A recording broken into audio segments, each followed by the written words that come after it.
Welcome to Analyst Talk with Jason Elder. It's like coffee with an analyst, or it could be whiskey with an analyst reading a spreadsheet, linking crime events, identifying a series, and getting the latest scoop on association news and training. So please don't beat that analyst and join us as we define the law enforcement analysis profession one episode at a time.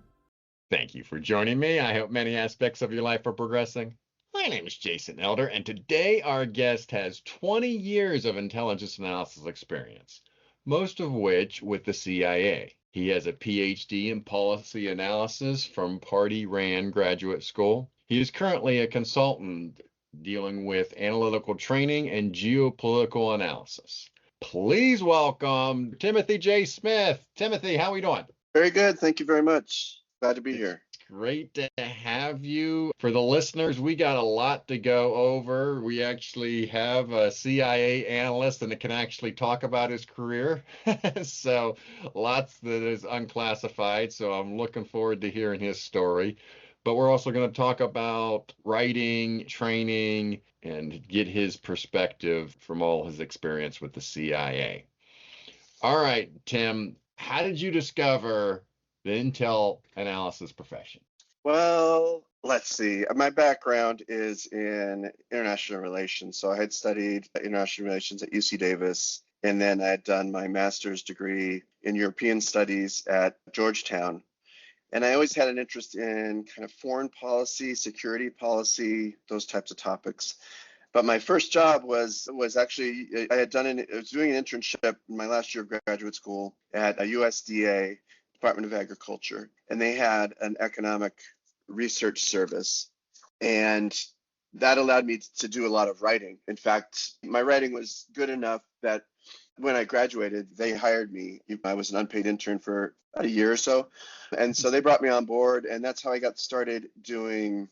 It wasn't so much analytical writing. Well, I guess I was a trade analyst, so I was writing about topics like the EU's common agricultural policy. And at that time, this was in the mid-90s, so the EU was going through enlargement, and I was really interested in that topic. And that became actually one of the themes, the common threads of my whole career was I was always interested and worked on international organizations, so the European Union and NATO and things like that, and later on the UN. So even though the subject matter of agriculture was not really my interest, my tagline was "Ag is not my bag."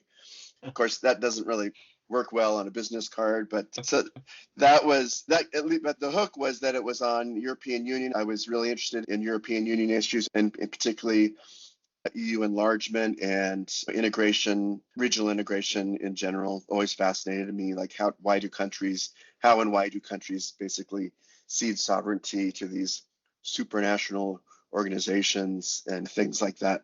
I did that for a couple of years, and then that led me to the Rand Corporation, and that's where I did my doctoral work. But the main draw there was that I could get experience doing analysis, being a Rand analyst, and of course Rand is pretty famous for foreign policy and security analysis. So I did that for a few years.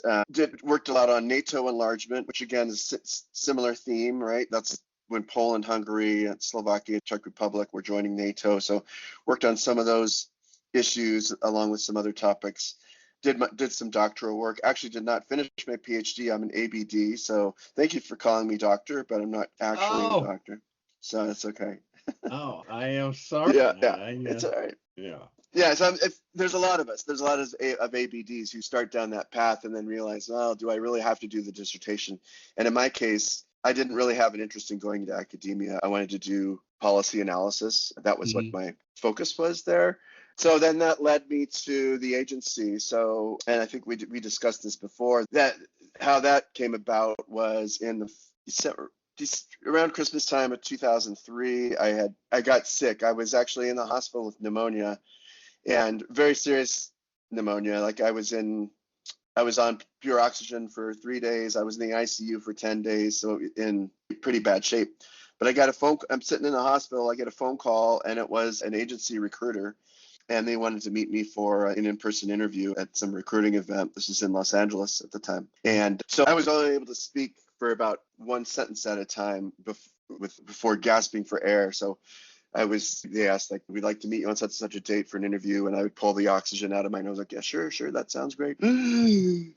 Gasping for air, trying to pretend that everything's cool, right? While never mentioning that I'm in the hospital and on oxygen or whatever. So I picture one that thing, you sound like Darth Vader. That's what I yeah, picture like you sounding like. yeah, exactly.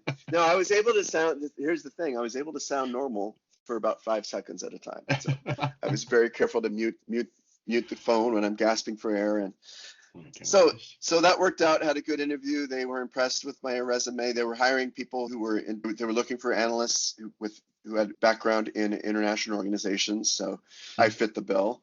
And so, yeah, I started at the agency in the fall of 2004. Man, that's wild, because what you also told me in the prep call yesterday is months later, the doctors were letting you know that, yeah, it was close there for a while. They were concerned with your condition with the double lung pneumonia. Yeah, so I remember sitting in the ER. This is probably the first night, and a doctor comes in. I think my oxygen level in my blood was like 48%. It's incredibly low, whatever. And I think I was 34 years old. And the doctor comes in and he's looking at me and he's got a clipboard. He looks at me and he looks at the clipboard and he's like, "How old are you?" I said, I'm 34. He's like, "Huh, I thought you were like 68 or something based on what he saw on the chart." So I guess that should have been a clue, right, of how bad I was doing. So Yeah. Now, did you ever tell the recruiter that you were on the phone with that you were in the hospital, like after the fact or anything? probably a couple of years yeah, because she ended up being my boss's boss, right? She was the group chief. Okay. So I'm sure down the road I told her, "Hey, by the way, do you remember when you recruited me?" Like, yeah. So that's a good story. It's going from death's door to the opening of a brand new career. And then, of course, I did about 14 years there. So, Yeah. So take us then to your first days, weeks, months of mhm. working in the CIA. Is it just an awe, or are you maybe disappointed with maybe it was going to be grander than what you thought? What was your take as you were experiencing being an analyst with the CIA for the first time? So I think the experience, it's simultaneously like surreal and mundane, if that makes any sense. So, because you're going in like, wow, okay, you're kind of at the center of the intelligence. Well, it is the Central Intelligence Agency, right? We used to say that, we used to joke, Central Intelligence Agency, right? And the CIA analysts have the reputation for, I guess, being a little more kind of arrogant and in the intelligence, because there are 15 intelligence agencies, right? But I think in general, the CIA, it tends to get the best folks, and we would poach good analysts from other agencies, NSA, and places like that, things like. So you're in this strange world that you've read about, and you're doing this really cool stuff, but at the same time, you're in the first few days you're just in like dingy offices and filling out forms and blah blah blah, and it's like, oh man, this is like just like any other place. So you're sitting in a cubicle farm just like any other office. And so on that sense, it's kind of funny, because it's like it's not nearly as glamorous as it's portrayed in Yeah. TV and movies. It's like you still have crappy offices, and there's bureaucracy, and there's unnecessary meetings and all this other stuff. But the topics are, there was an incident on the other side of the world, and we need to tell the president what's going on and stuff like that. So. Yeah. So were you assigned a particular area of the world, or did you have a particular topic that you were studying? Yeah, so I did international organizations. So that was my academic training, and that's kind of what I had done. So I focused on multilateral diplomacy dynamics, how different countries were approaching negotiations in the UN and UN Security Council dynamics, things like that. So, but I covered other organizations as well throughout my career, and really kind of developed expertise on like how these organizations work, and which is, most policymakers have very little understanding of how international organizations function. They just assume that the US, as the biggest country, can go in and kind of dictate their will, and that's clearly not the case. That countries have different, a lot of US policymakers tend to think of international organizations like the EU and NATO and the UN as autonomous actors, and they aren't really they're not really actors so much as they are forums, and they're venues where negotiations are hashed out. Countries come in. The UN has 190 some members, and the Security Council has 15, and with 5 permanent members. And so there's always the negotiations in progress, and it's kind of misleading to think of them as unitary autonomous actors, because they really are more fora for negotiations where different decisions and policies are hashed out. So a lot of the job was explaining to folks in the Pentagon and the State Department, no, this isn't how it works. It's this such and such country has the presidency of the Security Council this month, and they have certain goals and objectives, and these countries are more amenable to our position, but these other countries are not. So I think that was a big part of the job, was just explaining those dynamics. So the data that you're studying for this, is it mostly written reports, or are you dealing with open source, video? Are you interviewing folks? Like, what's kind of the breakdown there of the types of data that you were studying? Well, so in that phase of my career, it was mostly qualitative analysis, and it was all source analysis. Yeah, there would be open source stuff, but there were a lot of classified materials that would go into the analysis. But then one thing that I did develop was, we always got questions about how countries would vote, right, on certain issues. And so one of the earliest things that I did there was to develop a tool using open source data on UN General Assembly voting. And that resulted in a tool called Votester, which was basically an app that we created where you could go in and you could assess voting trends in the General Assembly and figure out on what issues countries had more affinity with the US. It was helpful for kind of identifying voting blocks and things like that. And that became hugely popular because it was easy to understand. It was a tool that would digest like a large number of data points. It was historical data, went all the way back to 1946, I think. So you could see long-term trends. You could see how countries would shift their voting over time, reflecting changes in governments, like the collapse of communism was a big shift. And then suddenly you had countries like Poland and Bulgaria, like shifting their voting allegiance from the former communist bloc to voting more with Europe and things like that. So that's really what got me into the more data and more heavily quantitative analysis, which was then the focus of, I guess, the second half of my career there. With the UN voting, I'm thinking in a way that you probably have these alliances on certain measures, that these countries always vote alike, or these countries always vote this way. But then you have always the aspect of, how does whatever the particular vote is, how does that impact that particular country? And they might not vote with their allegiances because that would really be detrimental to that particular country. So I guess it sounds, though, the way you describe it, that this app was sophisticated enough to really get into different indexes in terms of what the actual vote was, like what the particulars of the vote. Yeah, that's true. I think one of the main concepts that U.S. policymakers sometimes had trouble grappling with was the difference between the meaning of consensus in international organizations, right? It's kind of a difficult concept for Americans to grapple because we vote on everything, right? We have votes in the House, we have votes in the Senate, and we're always thinking about, okay, what's the majority? How many votes do we need to get for this to pass? And the majority wins, blah, blah, blah. And in international organizations, they function by consensus. So what that means is that in most cases, they don't vote on issues. They will, even if some countries may not disagree with something, the idea of consensus is like maintaining, if let's say there's a block of 5 or 10 countries that don't necessarily agree with something, if they don't feel that strongly about it, they just let it go because they know that the majority of the membership is in favor of it.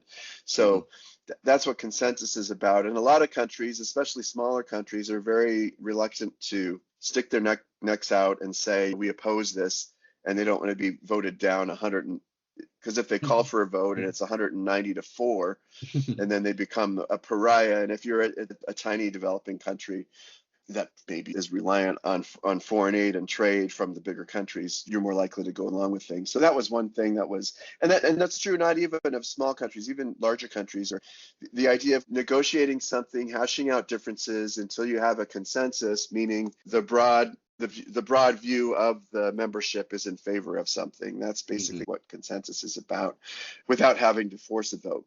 Now, there were a lot of issues that if it was a very serious issue that a country was very adamant about, then it would come to a vote. So a lot of votes on things about the Middle East, and often the U.S. was the country that was like, no, we don't. There was, and a lot of these resolutions would come up year after year. And for example, there's one of them is called the right to food, which sounds like, what do you mean the right to food? That sounds like a kind of a strange thing. And that the U.S. always voted against that for whatever, some ideological reasons. The U.S. also took a very legalistic approach to these things, and we would approach these things from an international law perspective, whereas a lot of countries would see them more as not as legalistic, but more, I don't know, just aspirational, or because they are UN General Assembly resolutions they're not legally binding. So they're just expressing the opinion of the majority of member states. So we would be outvoted 193 to 3 on the right to food or something like that. And the 3 would be the US and a couple of small Pacific Island states that you've never heard of, right? Yeah. So since it's an app, you have the aspect of, you have the data, you have what you want to see in the results of the data, but then there's the technical piece. Is that something you as well got experience in, with more of the technical side? No, I partnered with basically a software developer who wrote the actual code for the software. But I was involved I have some graphic designers in my extended family, so I kind of have a knack for data visual and what especially like what not to do when you're displaying data and stuff like that. So I was able to leverage some of that, and then just think from the consumer's perspective, like what do they need to, these are non-technical, non-quantitative folks. So what's the best way to present the information in ways that they can most easily digest? So I was very involved in the design and the layout and the functions, and like where the button should go, what the options should be, what it should look like, and then partnered with some very good software developers to build the tool. That's cool. Then you go on to update a 40-year-old tool in the Global Power Index. Yes. Yeah. So that led me to the second phase of my career. I moved from doing international organization dynamics to a more quantitative shop. And it was there where I ended up, as you mentioned, my experience doing Votester, I'm not even sure how it happened. I had come back from an assignment landed in this new office and was just didn't really have a portfolio yet, but started playing around with tools that measure national power. And it kind of just took off, where I developed this tool and started showing it around, and people said, wow, this is useful. It was similar to Steve Jobs. I always said that Apple would create things that people didn't realize that they needed until they had it, right? I think that's what he said about the iPhone or whatever. It was similar to that, where we created this tool that measured national power, and all of a sudden there were a bunch of folks who found it very useful and started using it to help them with decision making as an input to other things. So basically what I did is I was just looking around and looking at in academia what had been done before and what was being used in the policy world. And for the most part, it was this tool that had been designed in the 60s and was sorely in need of being updated. So that's what I did then. I kind of gathered some data and kind of created a more updated version of a tool that measured basically the power of countries, essentially. So it was you that initiated this endeavor. Yeah. Yes. And again, it just started as kind of like sitting at my desk and playing around with gathering data sets and thinking, reading up on some of the academic work that had been done on how to measure military power and political power and economic power and things like that, and thinking critically of the interactions between countries. And then working with others and kind of doing surveys and fine-tuning this, looking for other data sets, kind of sometimes often creating new data sets from scratch where we needed them, incorporating there were some classified inputs that went into it, but we tried to keep it unclassified for the most part, so that to make it more broadly useful, so more folks could use it and that we could brief it more broadly. So did it take much to get this off the ground? Did you have to put together a big pitch to get time and energy spent to go towards this? I want to say that it was a years long process, I think, of creating the tool and vetting it and getting buy-in from folks. And there were a lot of partners involved in terms of coming up with the weight of each component of the index and things like that. And then once we had it, we briefed it around, and it kind of took off and was adopted by a lot of policy shops, DoD and State Department and various organs of the US government. That's a big success story, right? Going from an idea to multi-agency implementation. Yeah, and then it took off from there, because once we had this measure of power, which is just kind of a static measure, it had measures of its military power, economic power, diplomatic power. We developed new data sets to measure the diplomatic power of countries, which had never been done before, really. And incorporating things like, well, for example, in the old measures, none of them accounted for nuclear weapons. So the fact that countries spend billions and billions of dollars to develop nuclear capabilities, you think of India and Pakistan, for example, and if you have a measure that's supposedly measuring national power and you're not accounting for nukes, it seemed ludicrous to us. So we came up with some tools for doing that. But also, rather than just counting the pure number of nuclear warheads, which would be heavily skewed towards, obviously, the US and Russia, that was one where we took a logarithmic measure. So we figured, okay, having a first nuclear weapon is extremely critical in terms of joining the nuclear club. So that's way more important than, say, adding the 1001st nuclear warhead if you're an established nuclear power. So we did some, transformations of the data to make the numbers more accurately reflect the kind of geopolitical significance of the data. As I mentioned, this is a 40-year-old update. It was originated in the 1960s. Maybe back in the 1960s, there wasn't really that many people with nuclear power, but it does seem curious that was left off the list of defining a country's power. Yeah, well, one of the things we realized, digging into the history of this, it was developed by an academic named David Singer at the University of Michigan. And it was called the Comprehensive Index of National Capabilities, the CINC, or the CINC. And at the time, you think about 1965 and the capacity of computers at the time, you're talking about like punch cards, and big data at that time was maybe like 2 kilobytes. I forget what the data capacity was of like memory at the time. It was so tiny that they didn't even have data for every year. Because of the constraints of memory and computers at the time, they only had data for every 5 years. So it was a 5-year thing. So it's one of the first things we did is like, okay, why is this every 5 years? It should be annual data. So a lot of these decisions that you look at, like, well, why the hell would you do that? That doesn't make any sense. If you go back and you look at the technical constraints of the time, and also just the availability of information, right? It was that you can't just go to the World Bank and website and download 70 years of GDP data like you can today. So I think that was part of it, was getting a broader understanding. Okay, this is why things the way they were. These weren't stupid people that were creating these tools. They just had limited access to data and very limiting constraints in terms of the memory of the computers that they were working with. So, but at the same time, when I was starting the project and I realized that this tool was being widely used both in academia and in the policy world, it was mainly because there was nothing else had come along, right? People were using it because their predecessors had used it. It was the only thing. It was only tool on the shelf.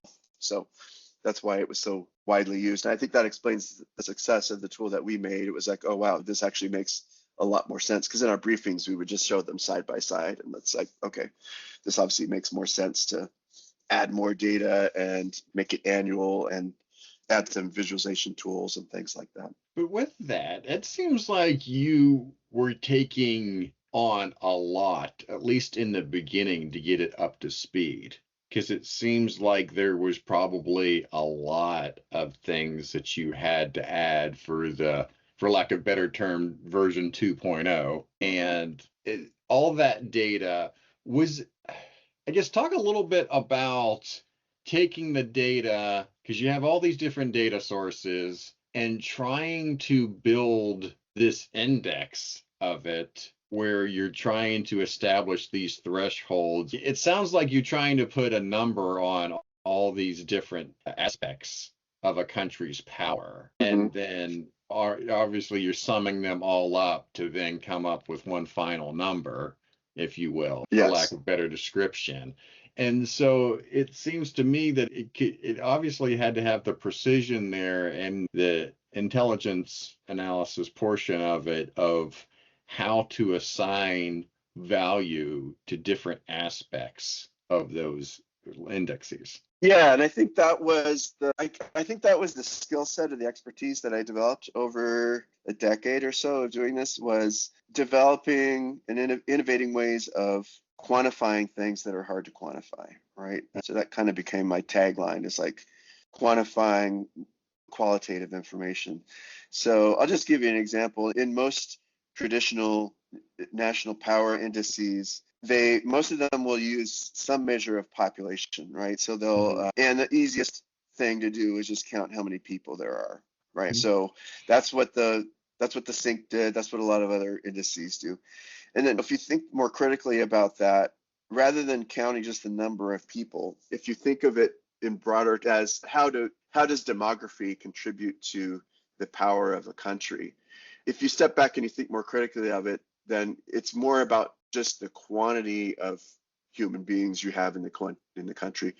But the human capital is more, you need to think about maybe the broader, the health outcomes of a country, the education level.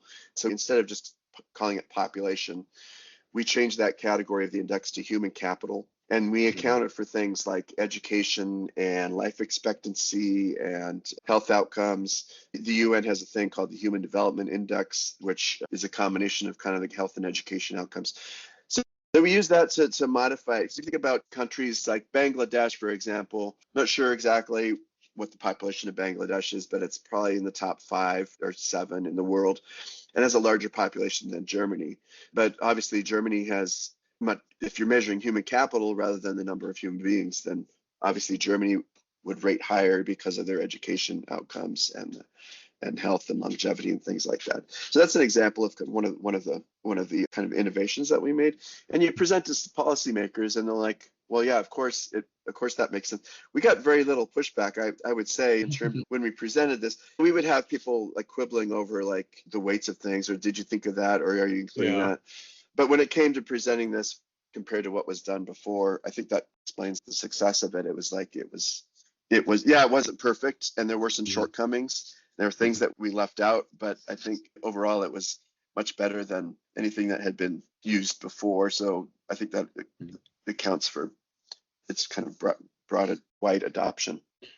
Now, did you have any particular process for assigning the weights? Yeah, so this is where we brought in, I worked with the team. We did a lot of surveys within the intelligence community. So we figured, we tried to get as a broad input as possible in terms of variety of types of analysts, military analysts, economic analysts, political analysts, and whatnot, and use those. So using surveys not only to come up with the weights of the measures, but we also did surveys we asked people to rank. We would give people like 30 countries and ask them, okay, how would you rank these in terms of power, right? So trying to come up with some, because there's no right answer. It's not like we're trying to build an estimate of something, and there was no definitive. It's not like a hard science where there is a definitive final answer for these things.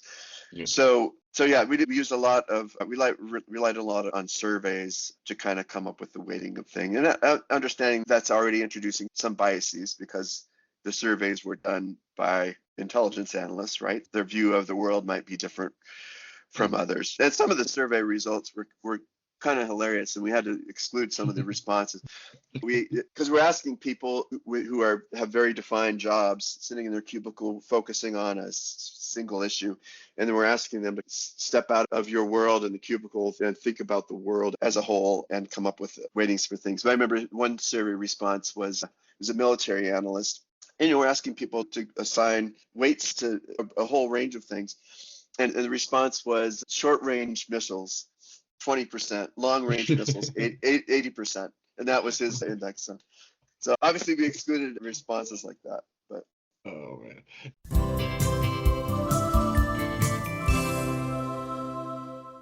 This is Robert Aboumitri, a retired analyst with the RCMP.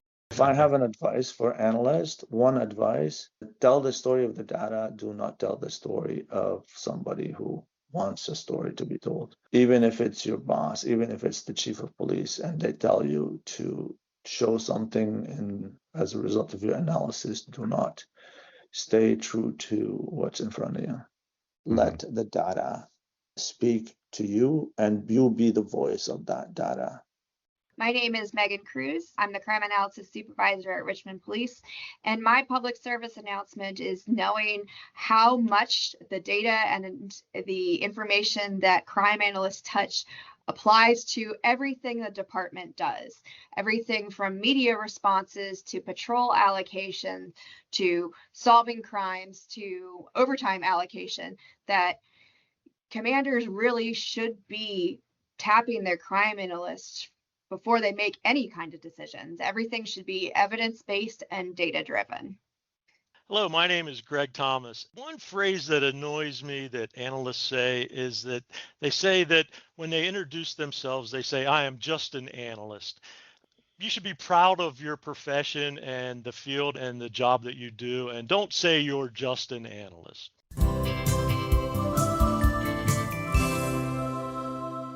In terms of the global power index, was there anything in terms of a country's maybe illicit economy, like if there was a major drug export or import or organized crime or that type of aspect where that's not necessarily maybe well known, that's just maybe something but that is still part of the dynamic or the makeup, I should say, of the country. yeah, so I might be confusing this because after the Global Power Index, I developed several other tools, one that measured the strategic importance of countries. But I believe in the Global Power Index, we had a political capacity category. So this came up a lot because we would have people say, well, if you're measuring the economy and the country has a huge illicit economy, how does that fit in? One way that we did that for political capacity, we looked at government revenues. So how much revenue is the central government able to collect? And if you look at the academic research on this, it's clear that's a very powerful tool for accounting for things like illicit economy or trust in the government and things like that. Because the ability of a country, you think about the legitimacy, how do you measure the legitimacy of a country's national government? That's a super qualitative thing that's very squishy, and it's really hard to come up with ways to measure, say, the legitimacy of a government. But if you look at government revenues, that becomes a very powerful proxy, because if citizens are willingly paying their taxes, you look at tax collection rates around the world, and like Scandinavia is like the top of the rankings in terms of ability to gather revenues from a population. And then you look at like countries like Zimbabwe or Nigeria, and it's much lower, right? So that's kind of an indirect way. So I would say that we ended up coming up with measures like that were finding good data sets of things that were proxies for things that we couldn't directly measure. Okay. So then, yeah, I guess because that was where my head was going too, to how would you have gathered that type of information if it wasn't readily available? But right. I can see doing it by proxy was the path to go. That makes sense. Yeah. All right. And then that led to the next tool that I created was it measured. Okay, so this is just measuring. In IR theory, the realist model of the world is nation states are billiard balls, right? They're kind of like things. We're measuring the weight of, if you think of it in like scientific terms, we're just measuring the weight of countries, how powerful they are. But one of the next tools that I developed was, okay, it was measuring national strategic importance. So this is how important are countries to the strategic interests of the United States. So, and these are two different things, right? Because just because a country is powerful doesn't mean that it has a high strategic importance to us. So that led to a tool of, and this then became another thing that was pretty well received because it fed directly into kind of resource allocation decisions, right? So by allowing policymakers and decision makers to have another input into their decision processes based on how important the countries were to the U.S. But that sounds like it would be more difficult and maybe even more subjective, depending on who you're talking to, right? That Yes. seems like that in terms could be way more political than the first one, right? Yeah. Yes. No, it was definitely more difficult, and it required more, like you said, it's like, well, why are you counting this and not that and blah blah blah. But this is one where we recognizing that different policymakers and different agencies might have different worldviews, let's say, on what is or what is not important. So we kind of built that flexibility into the tool. So we allowed users, let's say we're briefing this to someone at the Commerce Department, for example, and their view of strategic importance is probably going to be more heavily weighted on economic factors than, say, someone at DoD. So we allowed users to come up with their own weights, and maybe they can turn off certain components of the index and kind of create their own custom index. So that was our way of dealing with that. We did have our overall measure, but then if specific users wanted to tweak that, then they could go in and basically have toggle on and off different factors. And that was also an interesting way to kind of look at the kind of multifaceted nature of strategic importance. So was there a key, or was there a particular process that really allowed the system to be concise yet complex, right? It didn't allow it to get bogged down, but was still helpful and useful. Yeah, exactly. So this is where I was in an analytics unit. This is in the early teens when big data was just becoming the buzzword at the time. And I always said that I worked in small data. I was using Excel spreadsheet, right? I wasn't using high-powered data analytics tools. Yeah, exactly. Yeah, that was not a thing at the time. And there were folks who were doing that kind of thing. And for me, because I was always, again, my background was I'm not a math PhD. I worked with a lot of folks who had heavily quantitative backgrounds. I came from the international relations field, and I'm looking for ways so I feel like I had maybe a greater understanding of how consumers would use these and how they think about these issues. So the challenge was, okay, how do you incorporate, like you said, you want to measure as many things as you can, but you want to be able to explain it to a policymaker who maybe doesn't have a strong quantitative background. So yeah, we focused very much on, like, I think the national strategic importance, I'm looking at it now, it had maybe 13 or 15 indicators in 4 different dimensions. And each of them it was easy to explain to a policy consumer, like, okay, this is why we're including it and this is how we're measuring it.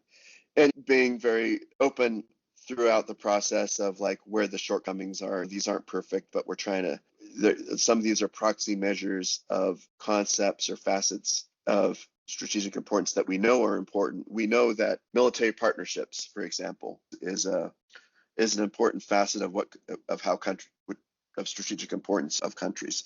So how do you measure military partners? Well, there's joint military exercises, military assistance, how much financial military assistance, military training, and things like intelligence partnerships. So there's, for each kind of subcategory, we call them, there's dimensions and then clusters and then indicators. So the indicators are the actual data that we're using, and there were like 25 of those, and they would fit into like a dozen clusters, which then fit into 4 dimensions. So when you're developing this index, are you essentially creating that from scratch? Or is that something that's already established? All those nodes you just described, is all of those indicators already established, or that was part of the process that you were doing in developing this strategic index? I think it's fair to say that we did it from scratch because Wow.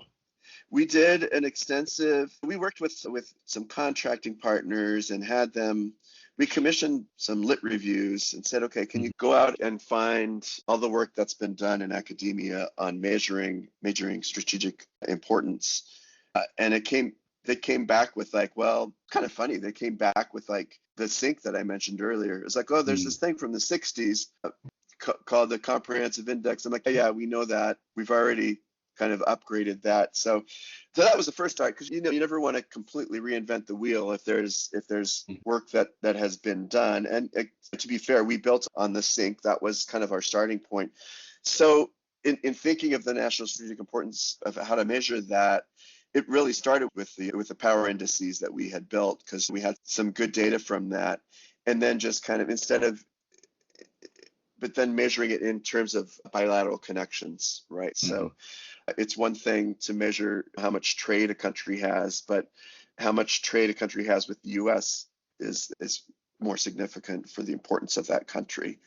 So yeah, and again, having gone through the process of creating the first one, you kind of come up with best practices. You're like, okay, this is what we've done before and it was successful. So using a lot of surveys, doing a decent amount of research into the academic research, because again, each piece of this had been looked at, I think, in terms of academic work, how academic studies on like trade and investment ties and things like that, and how that increases the leverage between countries and things like that. And then it was political, because some of it was, we looked at things like human rights, and this is a time when I don't know, I want to get too political on this, but there was bipartisan understanding that the human rights of a country, like countries that were major violators of political rights and civil liberties, were important to the U.S. because those were things that U.S. administrations were interested in, right? That would put a country on. Let's just make it a kind of a stark example. You have two countries that are exactly the same size, have exactly the same trade relationships with the U.S., and one of them is committing massive political rights abuses. We would tend to focus more on that country and trying to curb those abuses than we would in the other country. Yeah, it was mostly built from scratch, but picking up pieces here and there, things that had been done before. And then, of course, briefing it and getting input from our customers and like, oh, have you thought about this? And like, oh, yeah, sometimes there would be things that we had completely missed that we would incorporate into it. Yeah. You mentioned that from that point, it was going to be updated once a year, or maybe that was just the power index. How many versions did you work on with these indexes? Yeah, we tried to update it.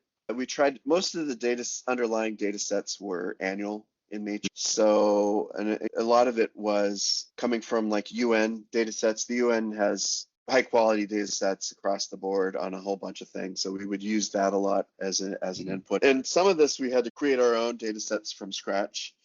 So that was another piece. And this became a whole program of analysis where we were creating brand new data sets, merging them with existing data sets, tweaking things that already existed. And again, with the broader goal, the whole mindset of the whole thing is like, what's the best way to quantify concepts that are inherently difficult to quantify? Yeah, it makes me want to get you on like a crime index endeavor and come up with various ways of evaluating crime and even evaluating police departments. I often ask analysts who've been around for 20 plus years, what are some things that you're surprised we haven't figured out yet? And that's one for me that it seems like we're still bean counting crime. And I would have just thought that we would have came up with some more complex way of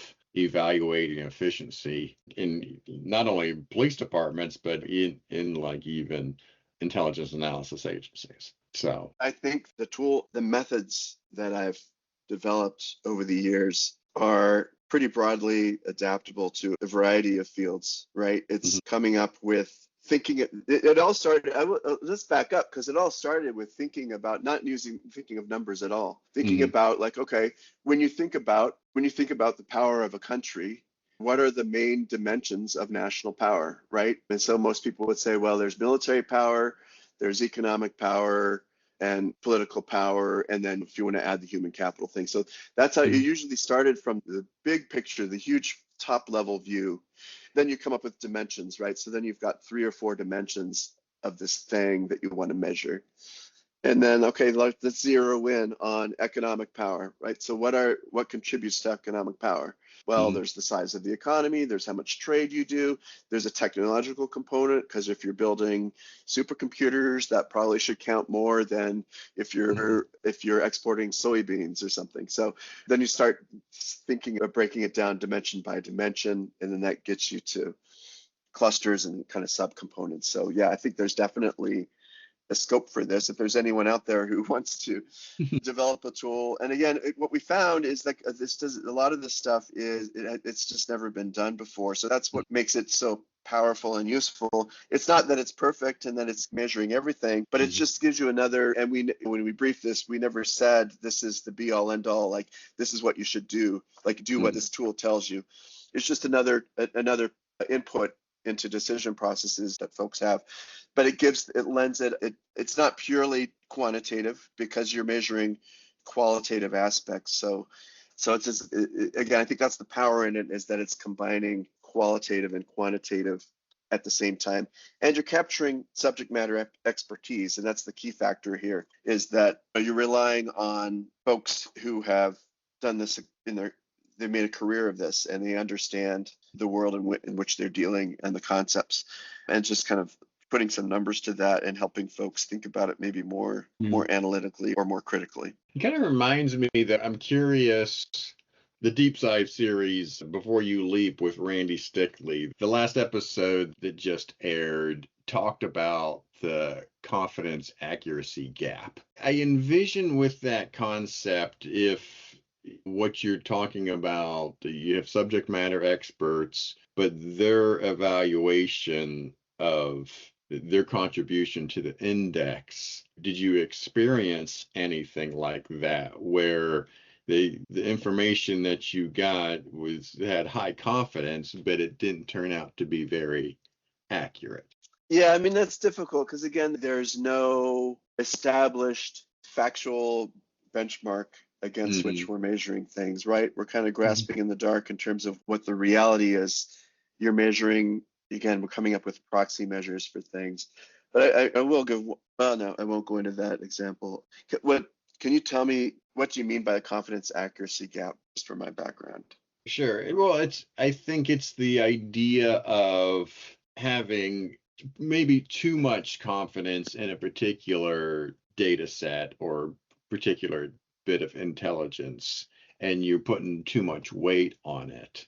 And then the action that then it was the wrong action because it wasn't necessarily accurate information. In your case, when you're dealing with the index and you're dealing with a subject matter expert, if the old wisdom was something where everybody was putting a lot of weight on one particular dimension, but times have changed, for instance, and now those old adages are maybe no longer true. And so the accuracy of those perceptions, that's just one example. As you were describing this, you're gathering a lot of information from different people. And you mentioned the one that was basically just had a 2-prong approach that you threw out. It got me thinking in terms of how confident or the people were versus actually applying the information in the tool.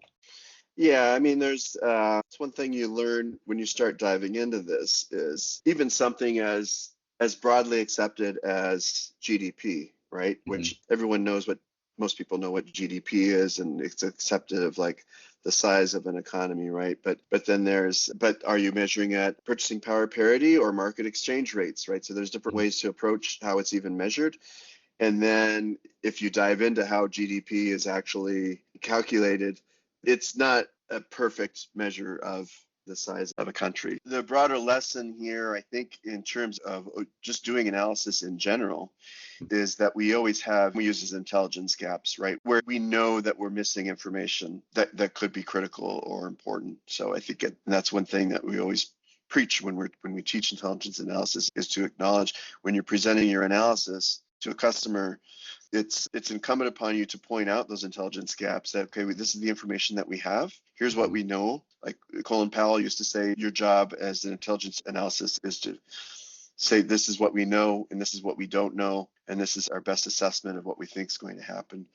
So yeah, and that goes for data when you're using data as well, because there are some folks who think, well, if it's quantified, it's more legitimate than if something, just because you put numbers to something doesn't mean that it's more rigorous or has more credibility than something that doesn't have numbers attached to it, because you have to look at the quality of those numbers as well. Oh, and there's a quote. I would throw this in here. I think it was Albert Einstein who said, and this is one of the little quotes that I would keep up in my desk: not everything that counts can be counted, and not everything that can be counted counts.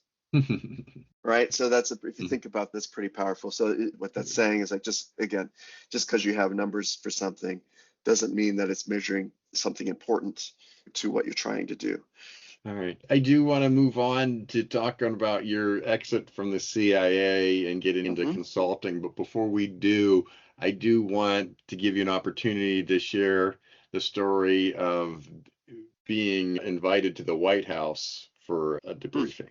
Yeah, there was, I think this was the Power Index, where I guess word had got out that we had built this tool, and I was invited to brief someone who was focusing on U.S. strategic policy.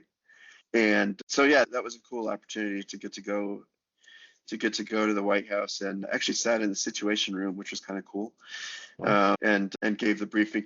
Now, I don't know what the senior policymaker ever did with the tool, but they were very interested they geeked out on the process. They were very interested in how we developed it and things like that. So wait a minute.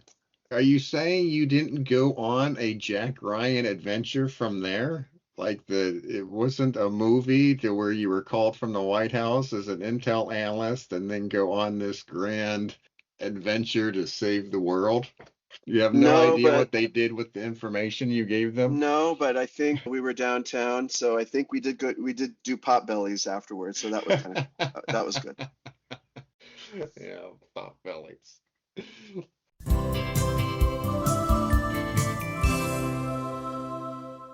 This is Robert Aboumitri, a retired analyst with the RCMP.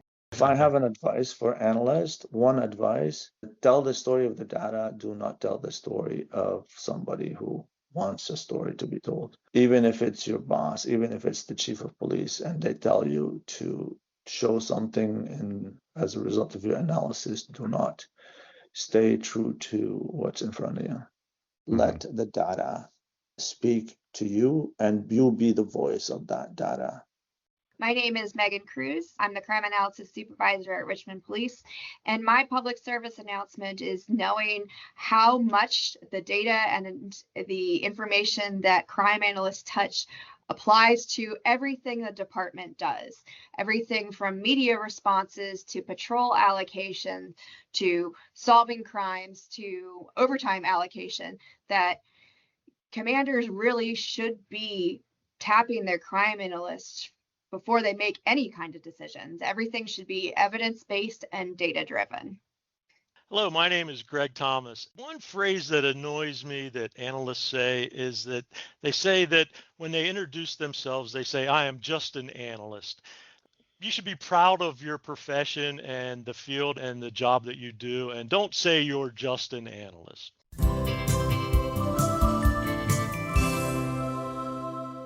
Let's talk about your decision to leave the CIA and get into consulting work. Yeah, so I left in 2018, and mainly for family reasons, to get out of the DC area. And I grew up in Colorado and had always planned to retire here. So, and the decision boiled down to like, do I want to spend another 11 years in DC to get a quote unquote full retirement, or to leave early and have more flexibility and be able to continue to do interesting work. So there's always push factors and pull factors, right? When you're leaving a job or making a career change. So for me, the push factors were just the level of bureaucracy and meetings and things was weighing more heavily on me, and the amount of time spent doing interesting, intellectually challenging, and impactful work was declining. So it was like, all right, now's the time. I'd done a lot of work there. I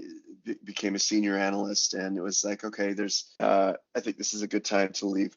So yeah, then I started consulting, and basically what I ended up doing was analytic training. I did consult on some things, doing kind of strategic analysis, helping different organizations think about risk analysis and strategic planning, and did some geopolitical advisory work for a while in the private sector and public sector and some think tanks and things like that.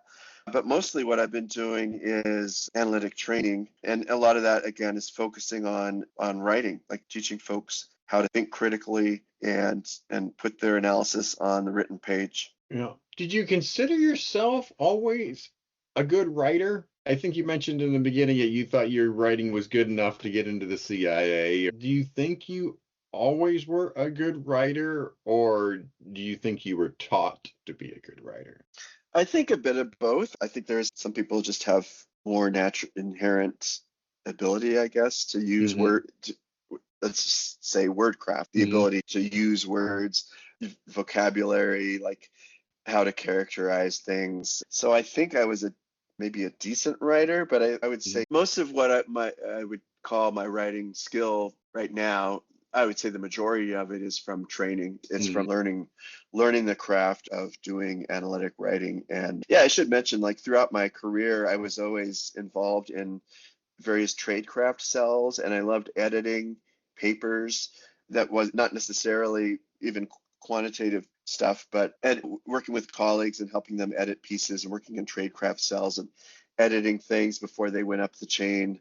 So that I had already had some background in that, and then it really became a passion. Like editing is like one of my things that I really enjoy, to the point that I even enjoy editing my own work. Right, I'll write something, I'll let it set for a day, and come back to it the next day. And there would be review sessions where I'd be sitting with my managers and going over a piece. And as they're giving feedback, I would interject and like, oh, we should change this too. We need to change this. Let's fix this. Let's fix that. So joining in the process. And I think that's one of the important takeaways that I would say, as anyone who's in the field of doing any kind of analysis, is that in most situations, what you're writing is a corporate product, right? It's like, it might have your name on it. It might not have your name on it. It might have the name of your office or your agency or whatever. But approaching the process as a collaborative effort, and kind of stepping back and disassociating yourself, taking your ego out of the process, and realizing that it's a product that we're all working on together. Yes, you might have sole authorship or primary authorship, but the process of making any written product better is usually a collaborative effort, and the end product will come out better if you kind of step away from it and think of the product separately from your own self. Yeah.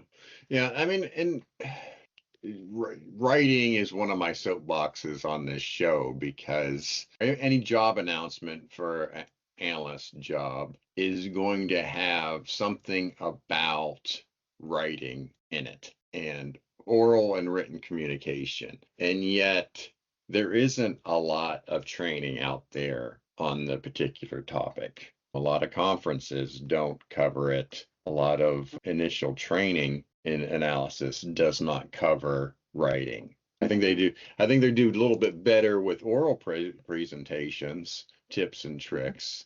But in terms of writing, I really don't see a lot of it out there. What are the big things that you're seeing maybe analysts do, or do you have like maybe a certain set of principles when it comes to intelligence analysis writing? Yeah, so let's back up. So when I started in 20 with the group that I'm working with now, that Analytic Advantage is the name of the consulting group, and they provide analytic training, a whole range of different things. And when I was first brought on, I was a co-teacher and sometimes like a guest editor and things like that. I was briefing slide decks that had been created by others and lots of great material. It wasn't my own material, let's put it that way. And then I started working with the RCMP, the Royal Canadian Mounted Police. This is actually my first exposure to, I guess, crime analysis or law enforcement analysis, was working with the Mounties. And they have, so for those who aren't familiar, the RCMP is their analog in the US is more than, they're kind of a national police force, but they also are in charge of counterterrorism and counterintelligence. So they have much broader, their portfolio responsibilities is much larger than, say, the FBI in the United States. They kind of overlap with several other of US agencies. So, and I started working with them in 2021, I believe, and that led to me creating my own course on analytic trade. I call it analytic tradecraft because it's more than just writing. It's the focus is on writing, but we use the word tradecraft to capture the whole process of thinking about conceptualizing and producing analysis. And so for me, it always starts with impact. Like your job is if you boil it down to like your job as an analyst, and like why are you doing the analysis? It's really to inform policy decisions so that the policy makers, the decision makers that you're writing for are able to make better decisions and have better outcomes. So I always start with impact. Like what's the best way? How can you improve your impact? And for most of us, that translates to job satisfaction, right? Like if you're actually doing something that is having an impact in the world, even if it's just a small thing of like preventing your boss from making a mistake by giving them better information, right? That's always where I started, is impact. And then, okay, so well, how do you produce impact? And that comes down to writing very clearly, getting your key assessment, your key judgments conveyed clearly and concisely in a way that are easily absorbed. And then everything goes from there. Like, how do you get to that endpoint? So I think one of the struggles that I've had with writing is how much information to give, what to talk about, how the precision over impact. But I also know that I had a tendency to be more informing my audience, the decision makers, as opposed to maybe influencing. Talk a little bit about that, the analyst role in terms of the mindset of influencing over informing.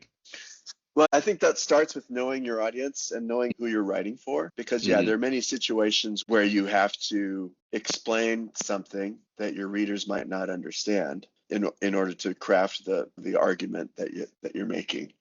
But I would argue that informing is influencing, right? If you're telling your readers something that they don't know that they probably should know, then that alone is impact, right? Even if it's just saying, oh, here's how the UN General Assembly works, right? For example, just something from my background. Or if you're writing something that's more technical analysis, like we do some work with nuclear physicists. So a lot of their background, or these are PhDs in molecular physics and things like that. So they have very detailed technical information. So a lot of the challenge is, how do you write this in a way that is understandable? So, but it all boils down to knowing your audience and knowing their level of sophistication. How much do they know? How much do they not know? If you're writing for someone who's brand new in their job, then you might have to include more background materials. Now, whether you include that in the piece that you're writing, or if you put it in footnotes or an appendix, or just point to it as further reading, then that's obviously a main one of the key challenges in writing an analysis is calibrating that level of detail and expertise to your audience in a way that isn't condescending, but also helps build your argument or helps you convey your message. What are the struggles in writing that your students have? Is there common themes there? It's similar to what you just said about like putting too much information in. Like, as all of us are writing with some level of expertise, and we all have a tendency to want to demonstrate our expertise or how much we know in our writing. So that's where you're throwing, I know this, but not everything that you know is something that your reader needs to know, right? So, and that's one of the biggest challenges is figuring out, okay, here's a set of facts that are really cool that maybe you're the only one who knows it or one of the few people who knows it. And you want to demonstrate that you know that, but maybe your reader doesn't care. Like it's off topic or whatever. So that's one of the main challenges is figuring out the relevance of the information. Another one that comes up time and time again is just learning how to write concisely, how to make it short and sweet and impactful. So that's a lot of what we spend time on is figuring out how to write, be both concise and precise and adequately sourced and conveying your level of confidence in the information and what information that you're missing. And it's hard, it's difficult. It takes years of practice to get really good at it. But in the courses that I do, that's why in the courses that I run, I tend to include a lot more exercises where you will present a topic or concept, and then we give the students an opportunity to practice it like right away, and then work with each other in small groups and chew on an idea and a concept and try to, I think that's a good way of learning is by actually practicing and doing it. I guess any particular tips that you want to share with the audience? Yeah, so a couple of notes here. So for me, one of the things that really helped when I first started at the agency was because it's a brand new type of writing, right? So I'm sure probably most of us have been in situations where if you do any kind of writing, if you switch offices or you switch organizations or you switch careers, the type of writing that you're expected to do can be totally different. So one of the things that I was told that was very helpful was to copy exemplars. Ask your boss, find out what are the best examples of the type of writing that you're doing, the genre, let's say, of writing, the type of report that you're writing. If it's a situation report or some kind of summaries, go out and seek out the best examples of it and then copy it. That's not plagiarism to copy the style of the best work. And sometimes there'll be catchphrases, there's phrases or there's a sentence that is like, oh, this is a great sentence. Like I can use this as a model of how to improve my writing. So that's what I would say. Figure out what are some of the best practices in the office that you're in. Another one, I think I've already mentioned this already, is kind of check your ego at the door. Try to, as much as you can, separate your work. This goes for more than just writing. Try to separate your work from your own ego. And then I think that's a healthy approach to, especially if you're doing any collaborative endeavor. Like there's always be things where you're going to be passionate and you're going to argue for your position or your point of view. But I think especially in written products, most of us are writing in collaborative environments. And things just go more smoothly if you kind of detach yourself and say, okay, this is a piece that we're working on. Yes, I wrote it. I'm the primary author, but it's still a collaborative piece, which is not to say to roll over if someone comes in with 5 edits and you say, okay, we'll just take all of your edits. But you need to stick up for yourself when you feel strongly about if they're changing. We were always told if the reviewer is changing the nature of your message, then you need to be prepared to push back and say, no, you can't change the meaning. This is our analysis. This is our conclusion. But if it's word changes or punctuation or whatever, then those are things that you don't want to quibble too much over. Yeah, I was always annoyed by the two extremes. Either when I got a review back of the writing and I felt like the editor totally rewrote everything that I did, or there was too little there. They just told me that it was fine. Right. Like, both of them were annoying and just in different ways, but it is difficult sometimes to take certain edits. But yeah. No, that's an important point because I think editors, folks who are in managerial positions who are in charge of editing analysis, I think they benefit from this training as much, if not more, because learning how to be a good editor and how to give feedback and how to calibrate that feedback, right, from completely rewriting it and saying, yeah, this looks okay. Obviously, you want to have, as an editor, you want to provide useful feedback that is, let's just say, as impactful as possible, right? So that's definitely part of the process. And that's in the courses I do as well, is how to edit strategies for reviewing written products.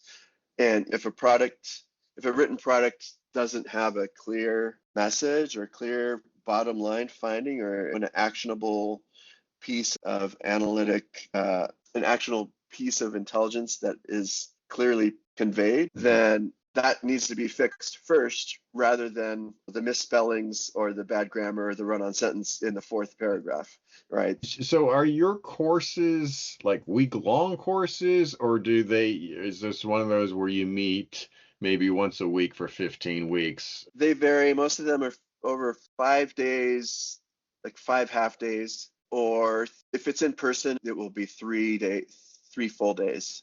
So whatever that comes to, like 15 to 20 hours total.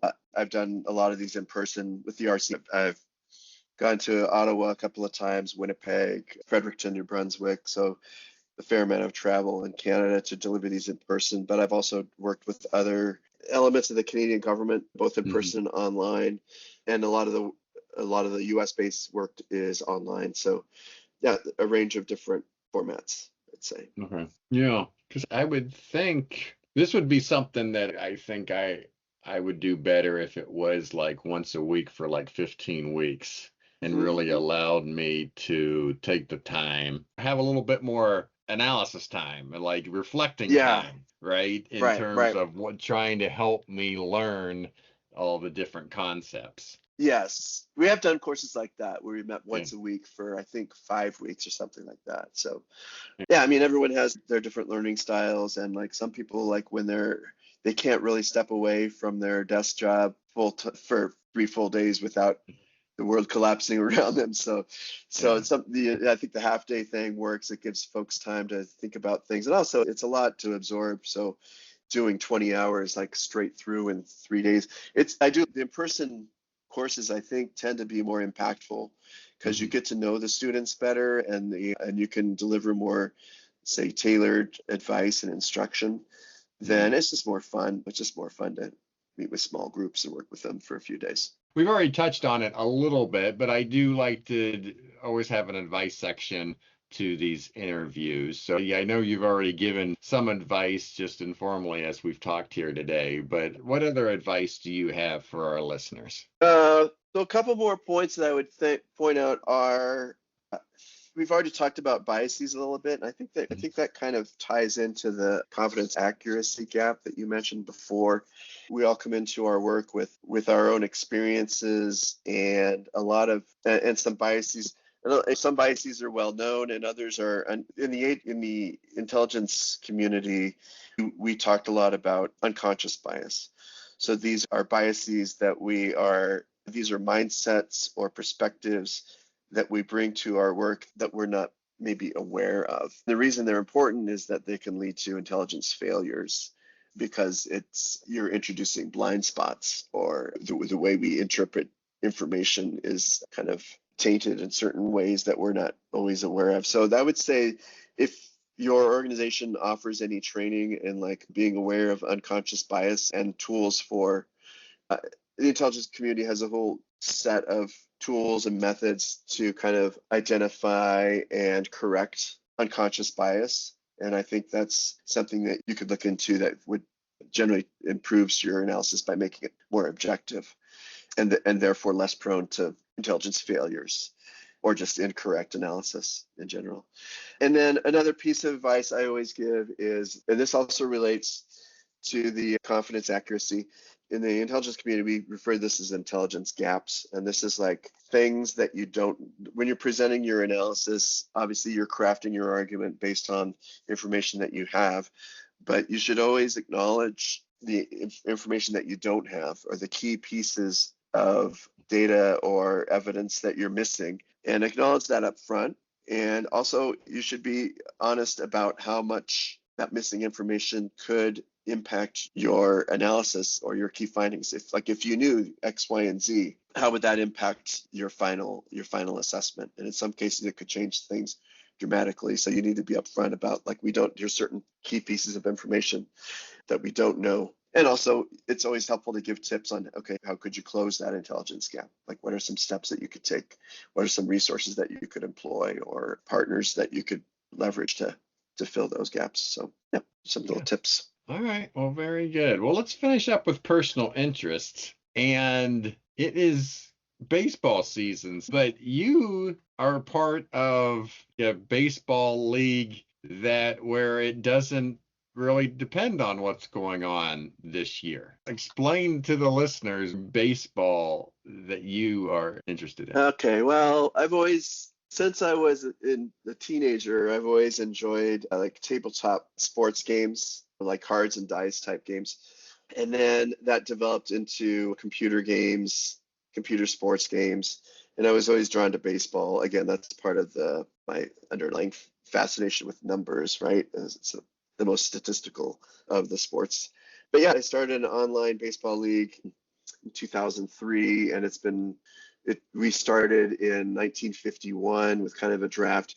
So the thumbnail version of it is it's a simulation, a long-term simulation that uses historical players, but then imports them into this game engine, and the players may or may not do what they did in real life. So we're up to we're up to our 47th season, 1997. So it's fun. It's been a fun kind of side hobby. About half of the folks in my league are like personal friends, and the other half are folks who have joined the league throughout the years who then have just become online friends. Are you managing a team that you have, or is it more like fantasy baseball? I get the concept of the machine is creating results of games, but then I guess what is your role in that? So we're general managers, right? Okay. So the game engine is called Out of the Park Baseball. So you're general managers, you're drafting players, you're setting your lineups, you're making trades and things like that. So for example, like my team, I drafted Greg Maddux. I don't know what year it was, 1988. He was a number one pick. In real life, probably with Pedro Martinez, one of the best pitchers of the 90s, right? One of the greatest pitchers of all time.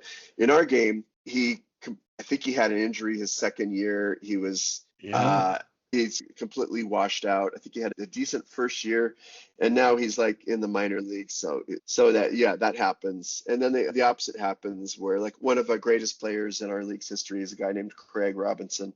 He won the MVP like 5 years in a row. If you look at his actual career, he was a utility infielder who played 3 years with the Braves and like never did anything. And it's cumulative, right? So what happens, it's not a reset every year. So what happened in previous seasons still holds true. Yes. Yeah. The players are imported into this universe, this game engine, and then there's a whole player development model, and then it varies from there. How long does it take to get through a season? We do about 3 seasons a year. Okay. So yeah. Wow. We tend to run this. We simulate a half a month at a time, about twice a week. That's really cool. That's really interesting. I thought I've heard of all different ways to appreciate baseball, but you gave me a new one today. Yeah, exactly. All right, very good. Hey, I'm actually gonna throw you a curveball. How about that one for this last one? Sure. I know you're a big reader, so I'm gonna put you on the spot and ask you, what is one book that every analyst should read? Oof. One book. I'm going to go with, I think one of the classics. Let's go with Thinking Fast and Slow by Kahneman and Tversky, I think it is. So this is a classic book it's really like cognitive psychology, but it explains how the brain works and how the brain processes information. And then our brain, we have 2 different systems. We have like a knee-jerk instant reaction thinking, and then there's the slow thinking where we absorb information and craft complex ideas over time. I'm glad you gave me a real answer and didn't give me a wishy-washy one. So that's yeah. I appreciate that. As you were saying that, I forgot to mention, I probably should have done that in the intro, but we got introduced to one another through David Cairns. And so David Cairns has been on the show, and he's also former CIA analyst and has written a bunch of books. I will put some links to his episodes in the show notes. So David was the one that has introduced us, and that's how we've gotten to know each other over the years. I have a cool story about how I met Dave Cairns in person. If you want, I can tell it now. Go ahead. So Dave Cairns is how I got involved with the Canadian Mounted Police work. And he was retiring. The company needed someone to take over the training courses that he was doing. So We overlapped. His last course was in Fredericton, New Brunswick. And I went, and my role was to kind of like take notes, and it was kind of like the handoff of the course. We had communicated or whatever remotely. The first time we met in person was we had breakfast at his hotel, and then we took a taxi over. And on the taxi ride from the hotel to the training facility, the RCMP building, we started sharing stories about our history at the agency. And we realized one thing you find is we always say we have the same DNA because we did the same work. We did the same type of intelligence analysis, only there's a 45-year age gap, right? So, and it turns out that he had done a bunch of work on Yugoslavia, like during the Tito years in the 70s. And I was like, well, I had studied Yugoslavia in grad school. So we hit it off immediately. We bonded over the types of topics that we had done. And so that was really cool to meet someone from your profession who had done basically the exact same type of work like 4 decades earlier. Very cool. Very cool. Yeah, David's an interesting character. So Yeah. He's really great. Timothy, this has been great perspective. Very interesting talking with you and your power indexing and your writing tips. I really appreciate all your time and advice today. Also, for the listeners, I will put links for more information on all the topics that we covered and on Timothy's courses if you're interested with them. Timothy, what's the best way to contact you? Through LinkedIn? Yeah, I would say through LinkedIn. Okay. And so we'll put the link to his LinkedIn page in the show notes as well. Well, our last segment to the show is Words to the World, and this is where you can promote any idea that you wish.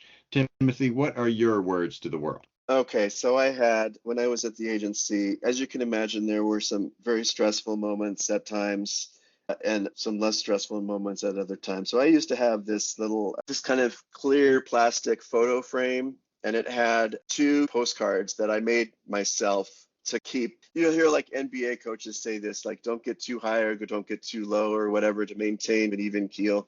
So here's what it was. I have an interest in science as well. So I would have, one of them was an image of like a cell in a human body, and it said something like the human body contains 1 trillion atoms. And then in big letters underneath, stop screwing around. And the other side was like a Hubble telescope image, and it said there are trillions of stars in the known universe. And underneath that in big letters, none of this shit matters.